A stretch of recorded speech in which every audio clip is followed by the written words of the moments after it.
Good morning, everyone. Welcome back to day 2 of Franchising and Licensing Asia 2021. My name is Paige and I'm your host for today. Our first session is the CEO panel, Rising Trends in the Franchising Arena, led by Mr. Albert Kong, Chairman, Asia-wide Franchise Consultants. This panel will take us through a candid discussion on their real-life experiences and current challenges faced by leaders of today. Over to you, Albert. Hi, thank you very much for the intro. It's my pleasure and honor to moderate this session entitled CEO Panel, Rising Trends in the Franchising Arena. Now, I will first introduce our panelists, 4 of them, all very prominent in their own arena. And then I will do a quick presentation followed by questions to the panelists. All right, you can see 4 very beautiful and handsome people on this slide. I'll start with Nancy. Now, Nancy is the executive director of a very famous speech and drama brand called Helen O'Grady. She's the master franchisee for East Asia, and she has operated this business for 25 years. Next is Miss Susan Liew. She is the master franchisee for Singapore, Malaysia, for one of the top signage maker called Signarama, based in America. This franchise has been in Singapore for more than 10 years. Susan has run it for 2 years, and we can see that she will have many more years ahead of her. Followed by a very handsome man, Anthony Wong, whom I've known for more than 30 years. Anthony is the founder and CEO of Creative Eateries with many brands, but I'll just mention 3 of them, which will be sort of featured during the FLAsia show. One is Sukiya, one is Roku, and one is Kueh and Me. Next is Mr. Dickson Low. He used to be the CEO of Revenue Valley, which is invested by the Malaysian government. He's now a director, and he, just to mention 3 brands of many brands that he's involved with. One is Manhattan Fish Market, one is Tony Roma's, and one is New York Steak Shack. So without further ado, I will just quickly present and then followed by questions to the panelists. Now, franchising has evolved. Okay, and I'm sure you have read all sorts of reports from all sorts of so-called experts on the trends, that have been engendered by the pandemic. Now, I'll just share some of them. One is environmental, social, and governance. The buzzword now is ESG. Even banks are talking about looking at whether, the people who want, the companies that want to have loans are looking at sustainability issues or not. Second is plant-based, meatless, veggie-centric concepts. Third is the reliance on technology and robots. Fourth will be, ghost kitchens, or some people call them cloud kitchens. And then fifth, consumers' expectations for all sorts of things: convenience, safety, trackability of ingredients. Sixth will be brand extensions. And then seventh, other concepts that were previously so-called old concepts, but have been given a new lease of life. Now, ESG, as I mentioned earlier, even banks and many scholars and many organizations, NGOs are all talking about ESG. And people are looking at all sorts of things like whether you are taking care of the environment or not, and your carbon footprint, right? A franchise brand like IKEA even go into forest management, to project themselves as really being very green, very friendly to the earth. Again, IKEA, they even have a scheme called buy back and resell. You think that they're shooting themselves on their own foot, but no, they actually gain more loyalty. Even this Clippers thing from Brazil, they have a recycling program. And then to many food and beverage players, they really have to be careful because, you know, the millennials and people who are, you know, particular about the earth, they expect, you know, more and more environmentally friendly, biodegradable kind of, you know, disposables, you know, like cups and plates and all. Yeah, even in the fashion universe, a lot of, I mean, this famous magazine called The Business of Fashion even have reports about, you know, General Z people talking about sustainability and recycling things, right? And KFC Australia even have a program called YFC Youth Foundations. It's a scheme that actually helps young people in Australia to take care of their mental well-being. You know? So all these things will help you score points with the, you know, millennials. You know, there's even a movement in social media called Buy Nothing, you know, where people give and receive things. Yeah. And then now the next one are plant-based and veggie-centric foods. You can see all the big brands, you know, starting with Yum China that has got KFC, you know, Pizza Hut, Taco Bell. They're into things like that. Other than Impossible Meat, there's even this Canadian firm called Omni that has gone into all sorts of alternate meat kind of products. Okay, and of course, Euromonitor being a very big, you know, research companies, they also talk about plant-based alternatives. Now, third, reliance on technology and robots. I think many people know Family Mart. Unfortunately, they are not in Singapore. They are in almost every country that I've been to, but not in Singapore. But they have also, you know, talk about opening 1,000 unmanned stores just using technology. Okay, Putian is one of my clients. They are into robots, you know, and Jamba, which is another franchise, they are using robotic smoothies.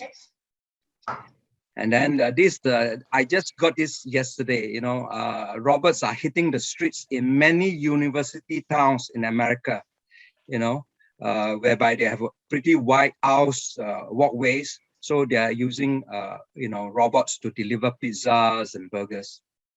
Okay, now next is Ghost Kitchens, a famous pizza brand, 800 Degrees. They are into ghost kitchens. They also use robotic pizza making kiosks, you know. And in Singapore, there's this firm called Smart City Kitchens that's helping people to go into ghost kitchens. Okay, even Nestle is propagating, you know, and encouraging digital restaurant, you know. Of course, you have to use a lot of their ingredients, you know. And this is in Malaysia. They have quite a number of so-called cloud kitchen brands. Okay, this is Berjaya's latest brand. I just found out from their one of the GMs that you know, they were actually selling their pizzas, you know, as a virtual brand, and then they just opened brick and mortar corner pizza after proving that you know, this pizza is selling well. Yeah. Even in Lau Pa Sat, you find that some stores actually have a sub brand just for takeaways. You know, so it's good for them to test you know, another brand using their own premises. The fifth trend is just consumers' expectations of convenience, safety, and trackability. Okay, so like Taco Bell even have a double story kind of drive-through to make things faster for people who want their Taco Bell's tacos and what have you. Yeah, and just now I talked about the expectations. This is just less than a month ago, or just about a month ago, Dunkin' Donuts was found in Korea, was found to be unhygienic, and you know, it was a big hoo-ha, big news in the social media. I think all of us know that the Koreans are always on their phone, and they will pass messages to one another very quickly, right? And then brand extensions, even Yum China start to sell, you know, steaks, you know, it's ready to eat. So they are just riding on the convenience kind of thing engendered by the pandemic. All right. Even 7-Eleven in Singapore, they have ready-to-eat meals, you know.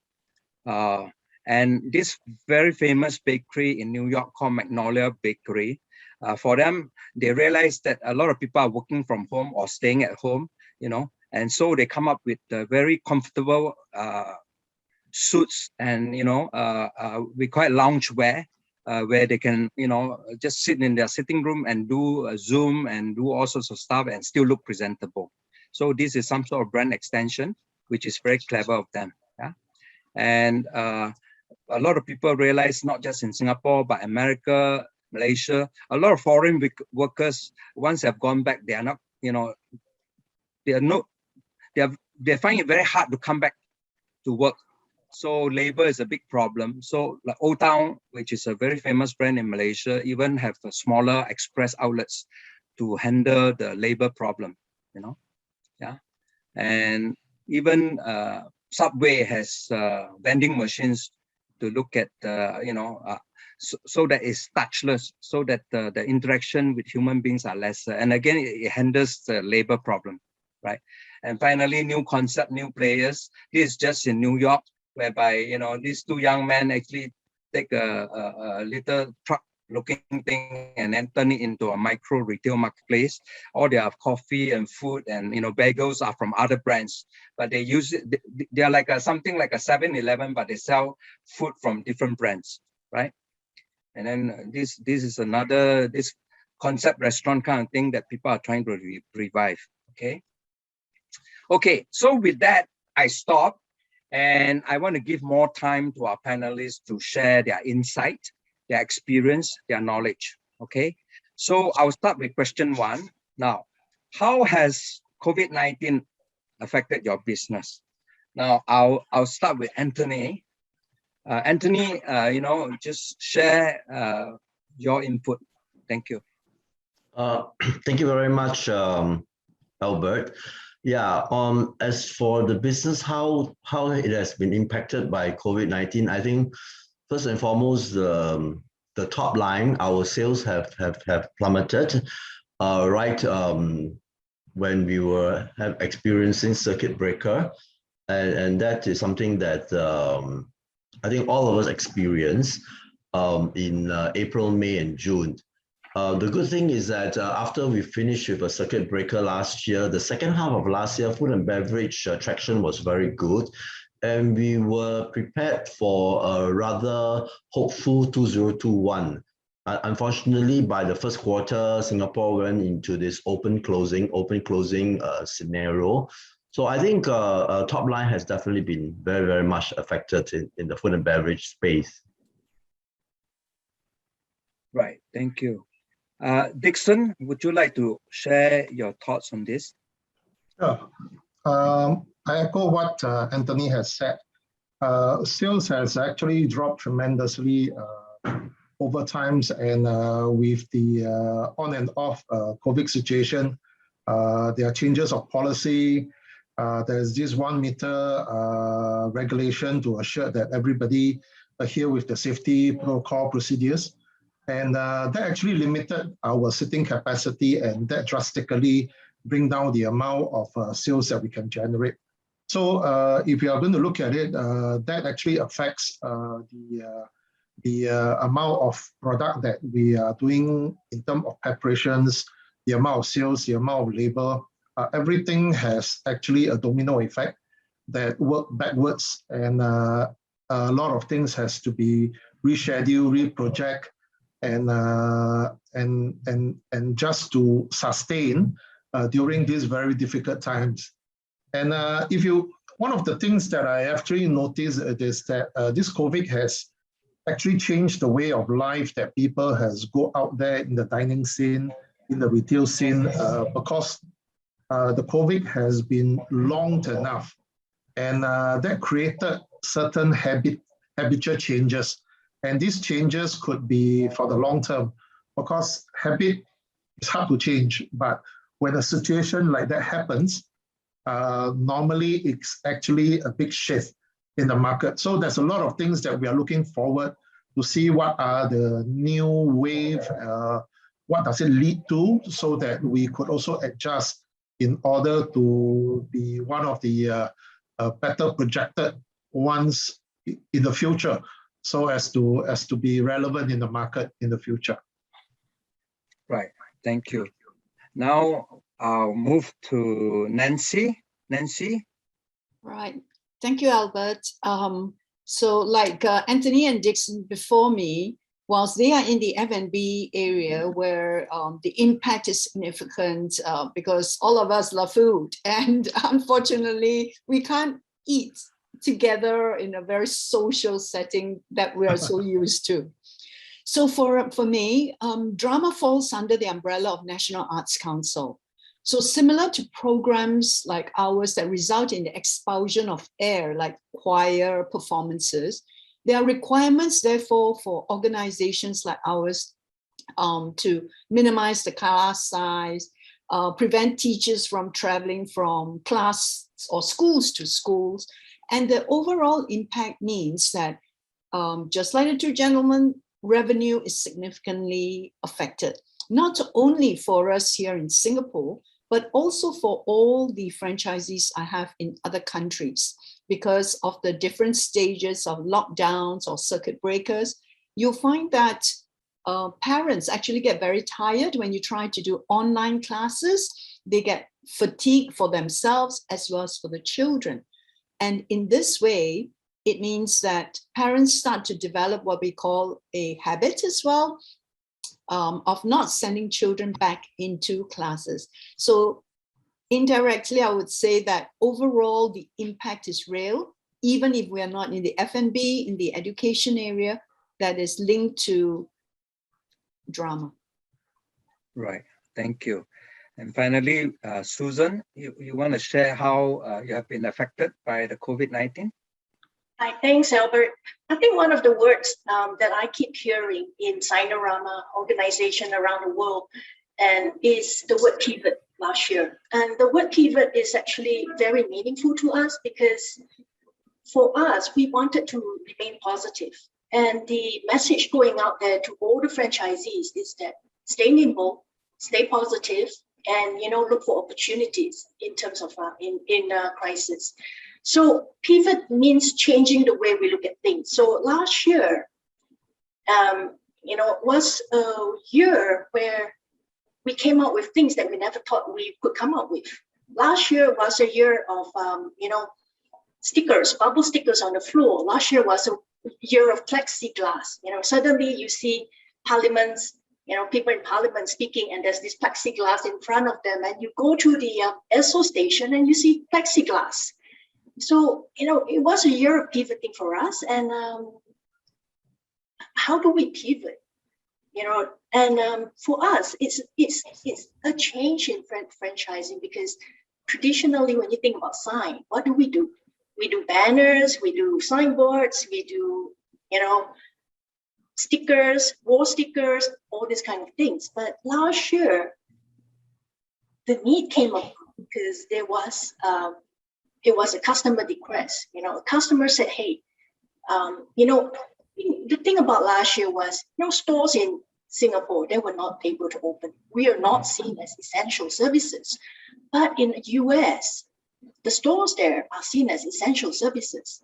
They remain open throughout. And because they remain open throughout, they had people coming to them asking for needs. And when they see the needs, the customer needs, people were able to help. And they were stepping in and say, hey, you need something for the school, your kid needs to go to school. Let's create this plexiglass thing. Let's shelter them from, the spitterm and whatever that's going on. So that's how that idea came about. People start thinking, they start innovating. So last year was very important for us. It's a year of pivoting. And for those who have managed to somehow pivot together with us, last year was an exceptional year of profit as well, in terms of success. People who have, been mediocre all this while, they were suddenly seeing their profits coming in just because they managed to change and do something about it. So last year was unprecedented. So I'm really excited. Thank you. Thank you, Susan. Actually, you have sort of brought all of us to question 2, how you can evolve to cope with this unprecedented time. So very clearly, from the 4 of you, the sales for the first 3 panelists, sales were drop, and then you have to adjust your operations, and then consumer habits have changed. And so Susan has sort of brought us into question 2. Maybe now again we go back to Anthony. So how do you evolve to cope with this unprecedented time? I think while we have to grapple with the challenging sales on the top line, we find that staff morale was extremely impacted also, and there was a lot of uncertainty, and especially over the last 18 months, I'm sure the entire city, Singapore, and I think in Malaysia, all over the world, there is quite a high degree of staff turnover. The many reasons why we are all industries are experiencing from high staff turnover. I think people want to explore new pastures. They want to try something new. They got tired of what they have been doing for the last 18 months, or they want to take a break. So I think it's very important to address that, and we've actually strengthened our back of the house, because that is really where the support comes from. We've enhanced our HR team. We've enhanced our IT department so that to help the operations with less administrative work that they have to do.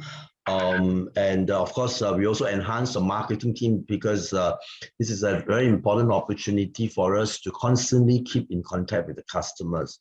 So overall, I think staff morale, boosting staff morale, addressing the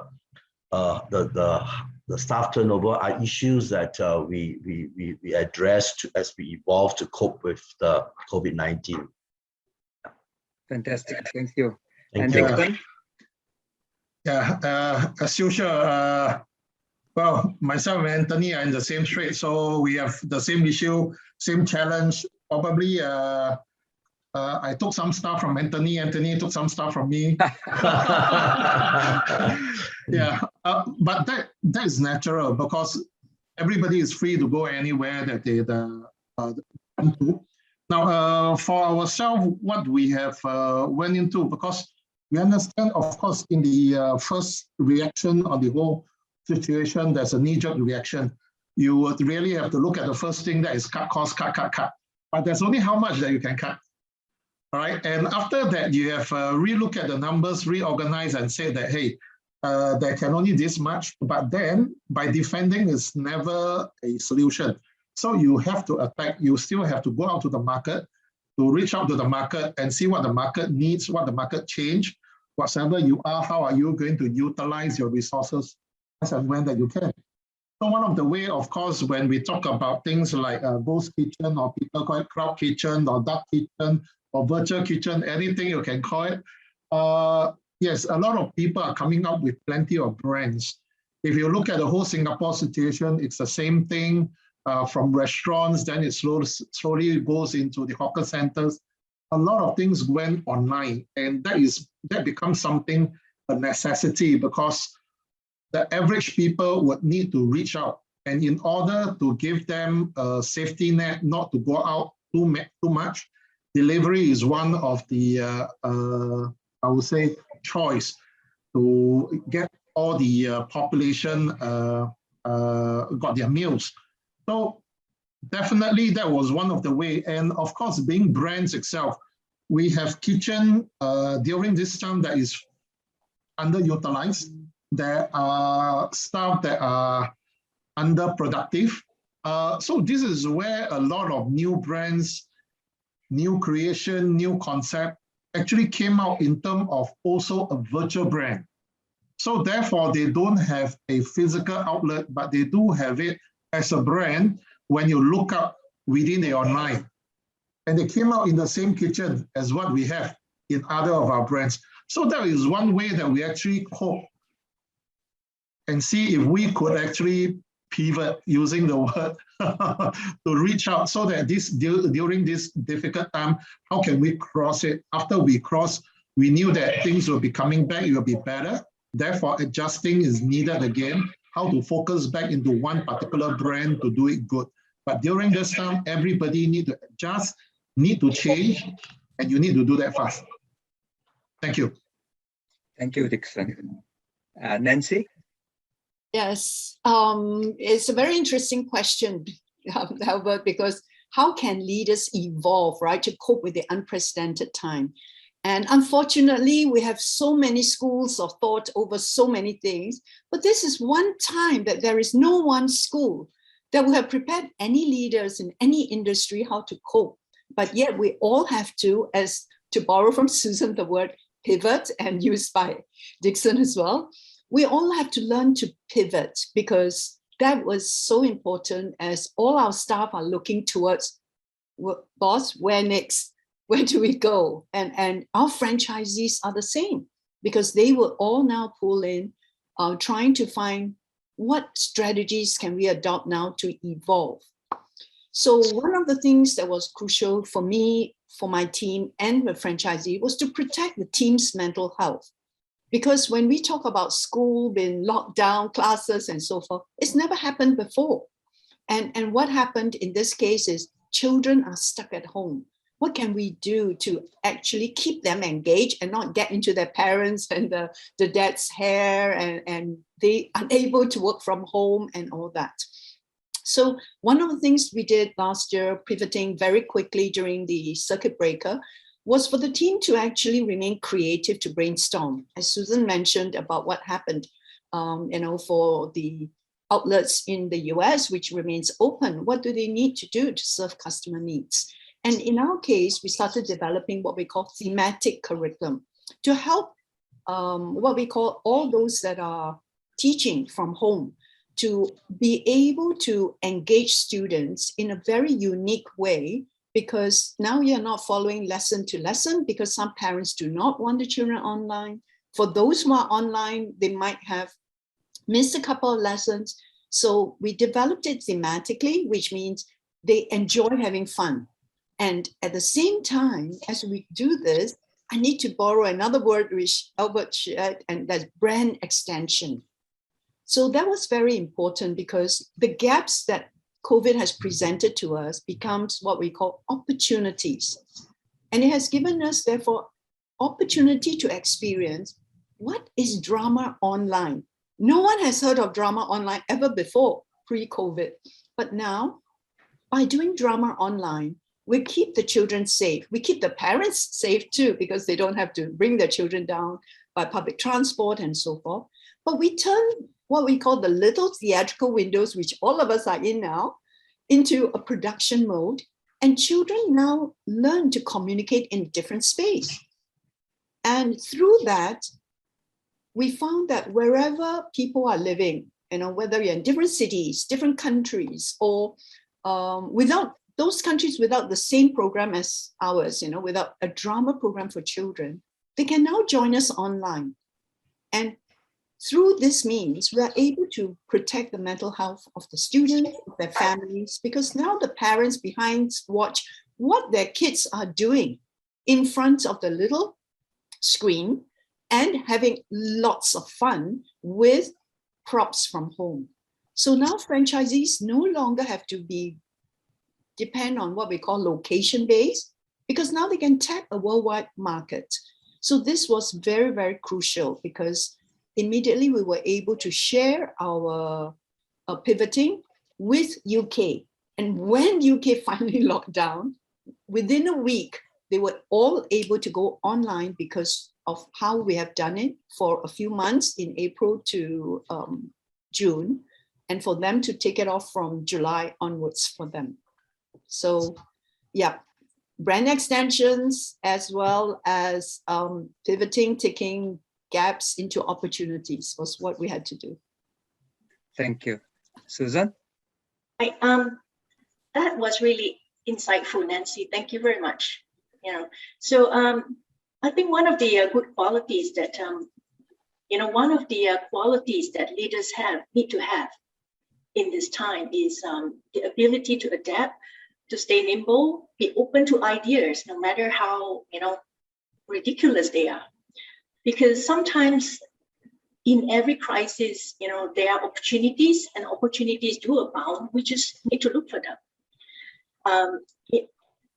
In our case, in Sinorama's case, we were blessed that we have so many raw materials and our hands to work with. And one of the things that got people excited really was when we were able to help the communities and people around you. When they see that you're going into action to do something for them, the staff really work harder because they see it's community service, So in a way, one of the challenges too, I think, is it's changing fast enough, the agility to change fast enough. Because sure, you hear of this, and I, mute this idea to a lot of my franchisees. But for those to turn around, for them to turn around as an independent business owner, they need to really grasp hold of that idea and then be able to use it to their benefit. There's a lot of good ideas down there, but it all boils down sometimes to the person. They have to remain positive and they have to see beyond what's there. Yeah, so also, they don't need to do everything. We do find that, you as a business owner, when we get you into do franchising, we hire you to manage the business. So if they don't have the right skills, they need to look for the right skill. They need to look for the right skill because they need to spend their time looking at how to grow the business. And I think that is way more important for them to get, to do that and be more creative. So the other thing, during this time is that we need to take care of our team. Because taking care of your team, people are moving up and down. So taking care of your team means that you have a sustainable base to operate from. Taking care of your team also means that, you're watching out for them. You care for them. And to a certain extent, that care, also extend into the products that we produce. When we do the plexiglass, our positive attitude was that, hey, we want you to have this. Why? Because it's protection for your employees first, because they're working to serve customers still, during COVID time. And it is also protection for your for your customers to come in, because you don't want to come in and catch something. You want them to stay safe, and you want them to keep going to your business just because they see you as a safe business to go to. So, we are doing all that. So, yeah, so, those are the qualities I think that a leader should have to get, to see us through this. Thank you, Susan. Now, in the interest of time, we'll probably only have one question left to address. So this one has to do with, of course, keeping the business going, which is, continuously fostering relationship and strengthening relationship with your customers. Again, Anthony, we'll start with you.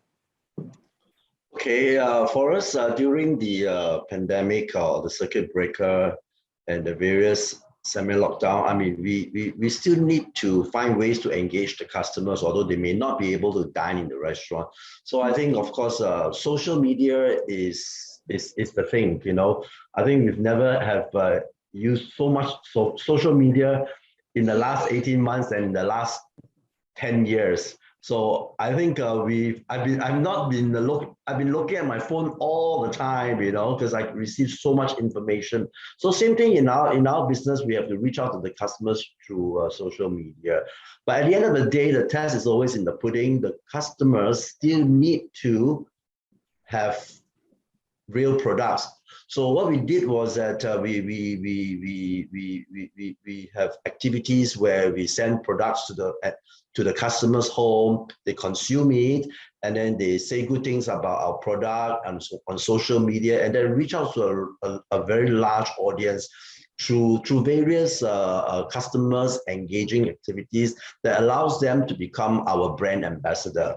I think that took off very, very well, so that we continue to stay in connection with the customers. Thank you. Brilliant. Dickson? Yeah, exactly. No doubts. I think the social media has been the way that everybody communicates.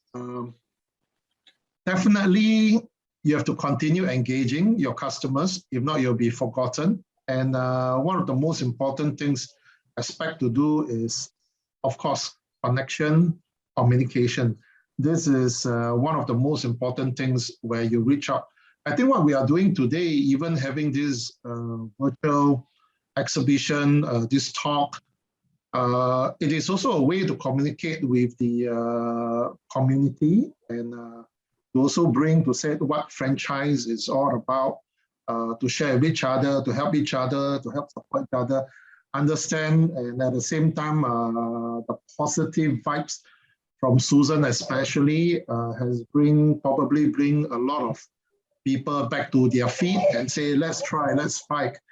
Yeah, exactly. So one of the things that we have done, of course, everybody is going into the social media, and one of the important aspects that we have done, the media marketing aspect, it is how to redefine it, how to be more bold, how to intro a concept at a very different way, looking at different way to introduce them rather than the fish behind me talking about the fish. You talk about the environment of the fishes, different kind of it, how do they breed, how do they mate, how do they grow, where's their population, what do they like, dislike. So you focus on other things that is on knowledge base rather than just on the product itself. So that is an extension, right? To be relevant and for people to still link and remember your brand. And that's definitely one thing that we have to do, right? Yeah, thank you.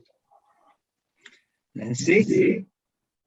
Yes, definitely. I think at this moment, the fostering of relationships between customers and brands, I think the most key is really our staff. You know, the minute we embrace them, typically all the time we embrace them as family, but it's even more crucial during this time that they feel that love as a family, that we're in this together and we walk through, you know, this fire together and then come out stronger. So in order for us to continue fostering that relationship, it is giving back to the community, as what both gentlemen have said earlier. You know, it's reaching out, being with them, being able to listen to some of the parents' pain points, because it's only when we know what are their pain points that we can actually solve the problem.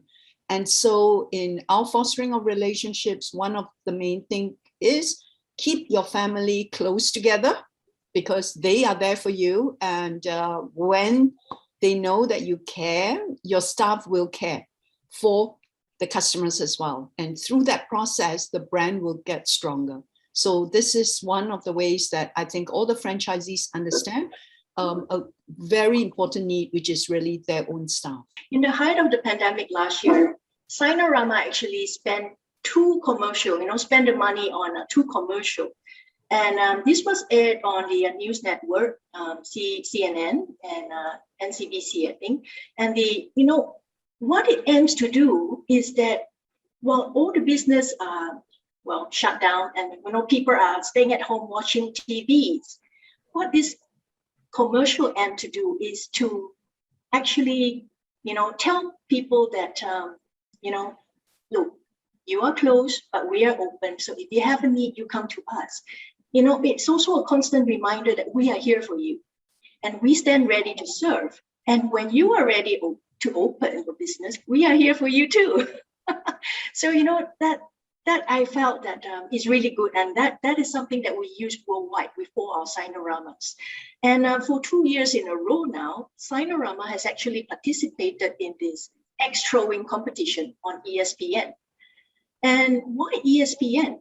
Because, because it brings us exposure to a target market that we don't have, which is the sporting fans. And, several Sinorama locations that, watch this ESPN, they actually said that they have pickups, from people watching ESPN egg throwing competition. And, we get leads from there just because it's branding. So that's something that we do as well. So this year we're participating in that as well. So the third thing is, community service. It is at the core of Sinorama's value, and we believe in giving back to the community. So even during times last year, we were saying, we have these bands that if you buy from us, a portion of the money goes into the community. It goes to fund people to get back on their feet to do business. So, and we believe that, if you take care of your community, 100% they will take care of you when they are back doing business as well. So to end it all, I know we're short for time. Somebody said this. We believe that if we keep the customer at the center of all we do, and if you do everything you can to make them successful, you in turn will be successful. Very wise thing, very wise thing. Okay, now to wrap up, I'll just put a few key points that were shared by all of you. So clearly you need to know the needs of your customers. You need to be agile to meet those needs. You continue to engage with your customers, stay relevant, and staff morale of course your company people are all very important. Plus continue to be a good member of the community by giving back. Now, just to end, I would like everyone to just mention at least 2 territories that you wish to go to, and then we finish. Anthony. Well, I think we see a lot of pickups in Malaysia. I mean, we had lots of we have about 3 to 4 inquiries just over the last 30 days. I think Malaysia is picking up really well, and we like to extend over there. And of course, Manila is also opening up. The first store opened up last month, and then the next one will open up on Monday. So I think things are really getting a rosy on besides Singapore. Yeah. Thank you, Dickson. Right. Well, I'm mainly based in Malaysia. Of course, regionally, everybody has pivoted, but I think all the economics are coming back pretty well. For me, if I really would like to, I'm seeing that Europe is also opening up to a lot more other brands from the East. It is not always the East franchise the brand from the West. I think West are opening up to take a lot of Eastern concept, Chinese concept, being our local dialects concept. So long as it's fun, exchanging, and it actually have a little fusion to add some value to what they don't have right there. Something new, something different. I think this is exactly what the European side will be looking at. And right. That's my market, David. Good. And Nancy? I would like to continue to grow in Vietnam and South Korea, 2 countries that I think will be equally important in the North for us. Brilliant. And Susan, I know you just have Singapore and Malaysia, but maybe, like East Malaysia more prospect than West Malaysia, or the same? Oh, East, West, they're all Malaysia. I'm good. Good, fantastic. All right, thank you, all of you. I'm very sure, our audience appreciate your insight, your sharing, and they are also transparent and all from the heart. So with that, we end this session. Thanks and God bless. Thank you. Bye for now. Thank you. Bye-bye. Bye. Thank you, Albert, and to all our leaders for the very insightful sharing.